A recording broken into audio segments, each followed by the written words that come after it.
Arrêtez tout, ces gens vont vous sauver de Bolloré. Regardez bien, regardez bien. Il est temps d'aller danser, c'est l'occasion de manifester. Allez. Ah, c'est magnifique, c'est magnifique. J'ai deux messages à te faire passer dans cette vidéo. Le premier message, c'est que je vais te montrer comment, grâce à des conneries pareilles... attention, cette vidéo n'est pas là pour se moquer. Elle est là ouvertement pour se foutre de leur gueule. Non, j'ai deux messages à te faire passer. Tiens, je te le dis juste après. Allez, on va essayer d'être constructif dans cette vidéo en te faisant passer deux messages. Le premier message, c'est que tu peux gagner de la thune grâce à ce type de contenu. Je vais te montrer dans un instant comment est-ce que tu peux faire ça. Puis le deuxième, c'est un message un petit peu plus morose. Je suis triste pour ces gens-là. Attends, je suis triste pour ces gens-là, mais on va quand même écouter un petit bout. Ah, c'est beau, c'est main levée en l'air. Non, je suis triste parce qu'ils ont une maladie mentale, ces gens-là. Ils sont de gauche, c'est ça la maladie mentale. Et je pense qu'il faut qu'ils se soignent. Et par contre, ils se démerdent hein, pour payer leurs soins parce que j'ai pas envie que les Français payent la maladie mentale des gens qui sont de gauche. Il faut qu'ils se débrouillent tout seuls un petit peu, qu'ils soient autonomes. Pour descendre dans la rue comme ça et avoir le temps de faire des choses comme ça face à Bolloré, qui lui s'en balèque en fin de compte parce que lui il fait complètement autre chose. Hein. Il faut avoir du temps libre. Il faut être deux possibilités, soit à la retraite, donc dans ces cas-là, effectivement, t'as le temps, et de l'autre côté, bah, c'est être au RSA. Enfin, je veux dire, t'as rien d'autre à branler de ta journée qu'aller manifester contre un Bolloré qui, lui, n'en a rien à branler. Tu vois, c'est exactement ça. Le petit contexte qu'il y a derrière tout ça, parce que si tu comprends pas, tiens, je te donne le contexte dans un instant, parce qu'il faut qu'on regarde. Oh, elle a honte, la petite dame, regarde ça, elle s'est même cachée, moi je l'ai vu, et moi j'ai vu quelqu'un d'autre, j'ai vu Charlie dans la vidéo, regarde, il est là, Charlie. Non, ce que je veux dire par là, c'est que le contexte est le suivant, c'est que l'État depuis des années s'immisce dans l'audiovisuel public, bien évidemment audiovisuel public, donc l'État, de façon à pouvoir passer ouvertement sa propagande communiste à absolument tous les Français, dans les journaux télévisés, dans les reportages qui font passer à droite et à gauche, etc. etc. Et dernièrement, C8 a sauté parce que c'était une chaîne qui appartenait à Canal+, Canal+ appartenant au groupe Bolloré, donc pour le coup, Canal+ n'est pas forcément d'accord avec ça. Et ils ont décidé, par la suite, de dégager absolument tout ce qui est sous le logo de Canal+ sur la TNT, de telle sorte à transformer leur activité actuelle en une chaîne un petit peu comme tu peux le retrouver avec Netflix, avec Disney+, ou encore Amazon Prime, qui sont des chaînes indépendantes.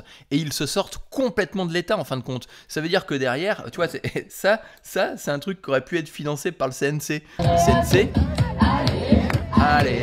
allez, le CNC. Non, le CNC, c'est un organisme qui finance des manifestations pourries ou des films pourris, des films moisis qui font pas de vues, rien du tout. Indirectement, qui est-ce qui finance CNC? C'est aussi l'audiovisuel, c'est des gens comme Canal+, enfin des entreprises comme Canal+, qui vont verser à la CNC un certain montant pour pouvoir financer des on peut pas appeler ça des œuvres en fait, on va appeler ça des trucs pourris, voilà.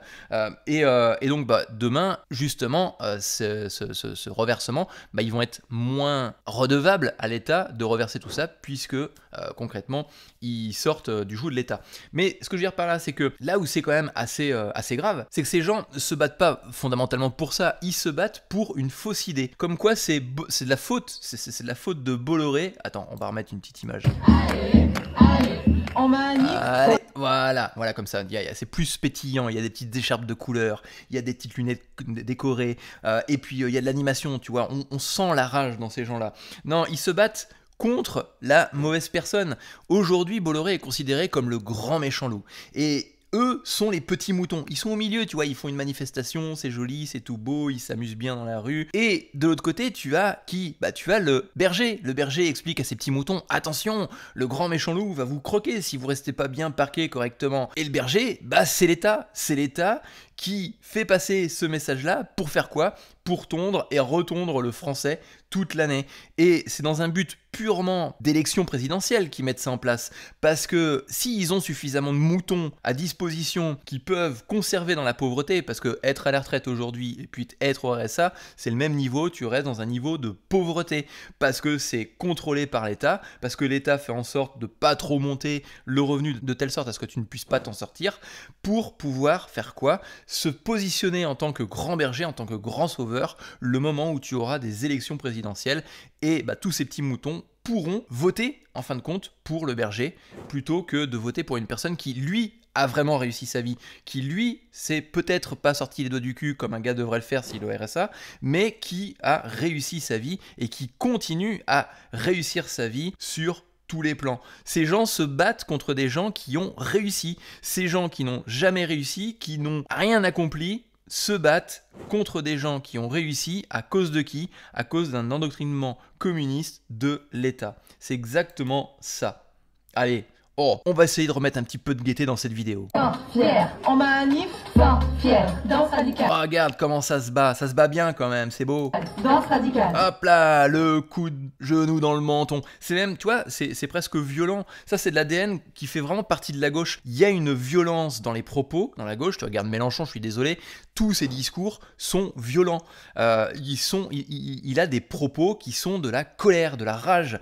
Ici, le mec, il met un coup de genou dans le menton de Bolloré, c'est violent. Tu vas sur les réseaux sociaux, tu discutes avec une idée qui va à l'encontre d'une politique de gauche, tu te fais insulter. Et c'est pas des petites insultes du style t'es con, t'es rien, c'est des insultes qui datent d'un autre temps.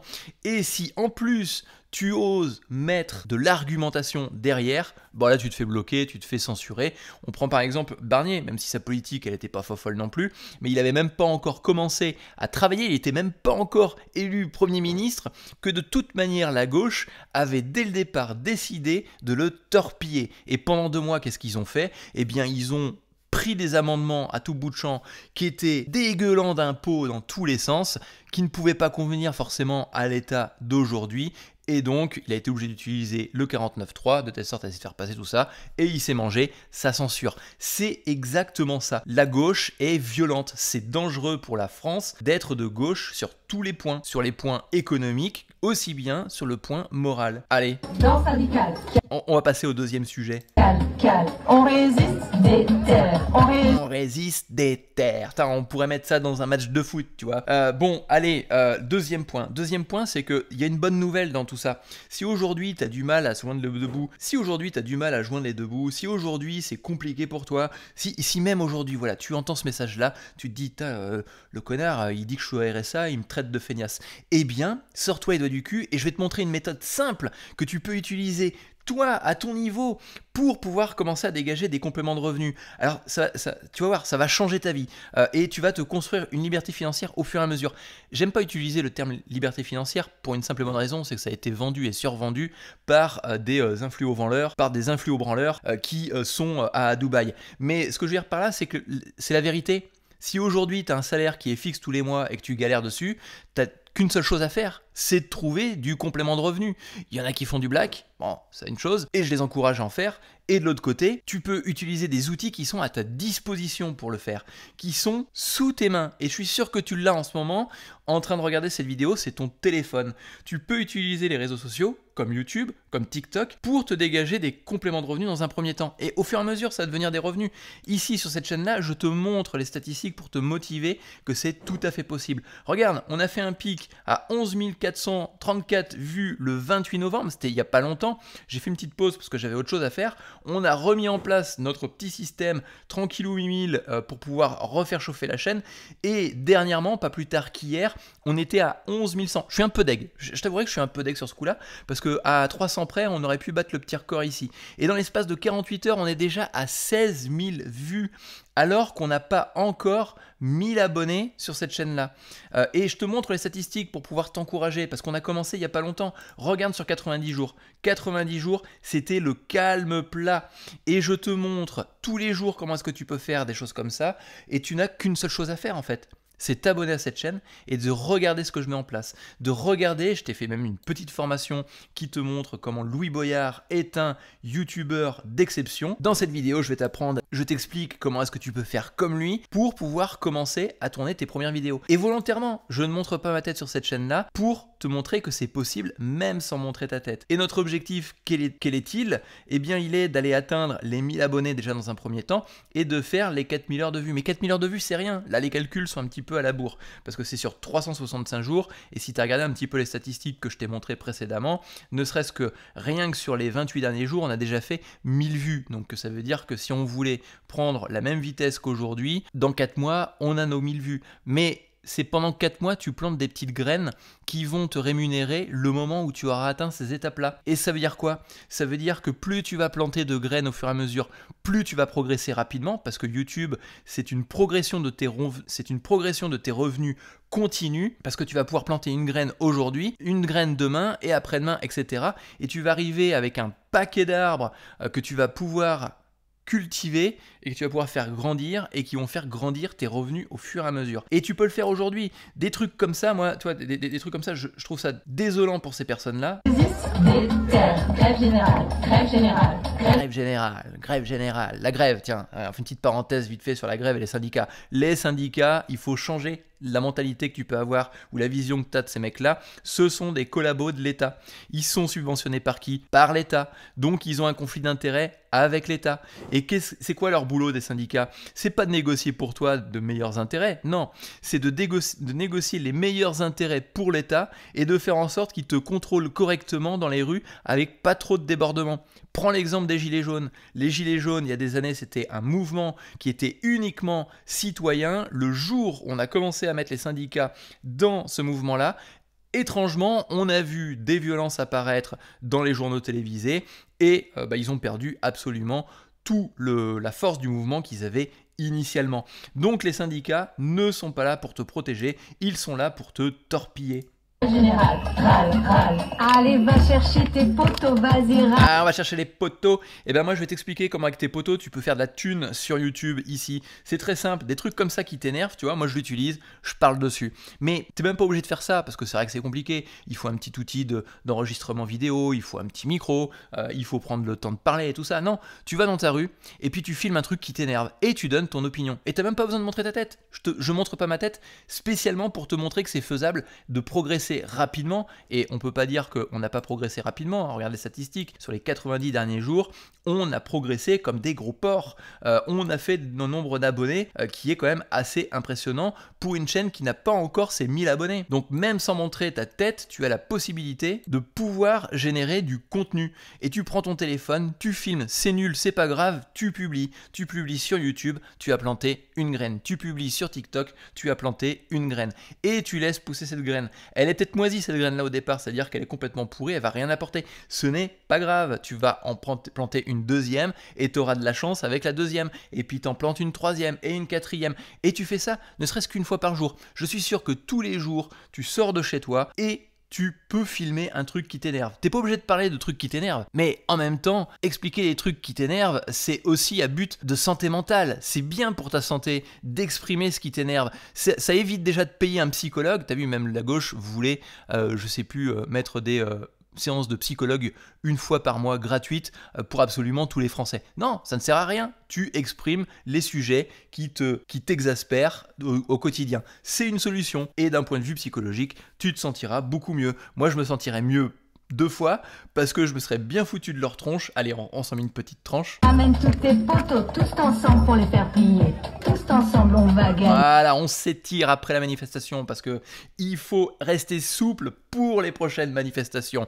Donc je suis bien pour 2 raisons. La première, c'est que ouais, ça me fait plaisir de parler de ces gens-là et de me foutre littéralement de leur tête. Et la deuxième chose, c'est que je sais que cette petite graine-là va m'apporter 2 choses.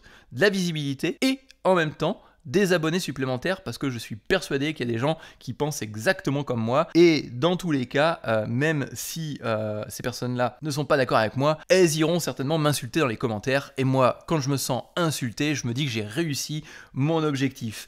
Et tu peux faire exactement la même chose de ton côté, c'est extrêmement simple. Tu peux même pas forcément parler de choses qui t'énervent, prends la mécanique, prends le jardinage, explique ta passion dans un domaine qui t'intéresse, c'est ça qui va te permettre d'être régulier et de pouvoir persévérer dans ce domaine-là. C'est justement grâce à ça que tu vas pouvoir réussir à planter de multiples graines qui vont te rapporter de la tunasse prochainement. Donc t'as que une chose à faire. Et donc tu as 2 choses à faire. Attends, on s'en met une petite touche. Tu as donc 2 choses à faire. La première, c'est de t'abonner à cette chaîne et simplement de regarder ce que je mets en place. Tu analyses ce que je mets en place. Tu regardes les contenus que je mets en place. Tu regardes comment est-ce que je les mets en place. Tu peux même suivre, encore une fois, des petites formations que j'ai mis en place ici. Il y a une playlist qui existe. La playlist, c'est monétiser ces contenus. Il y a 3 vidéos dedans où je t'explique comment est-ce que tu peux gagner de la tunasse avec YouTube.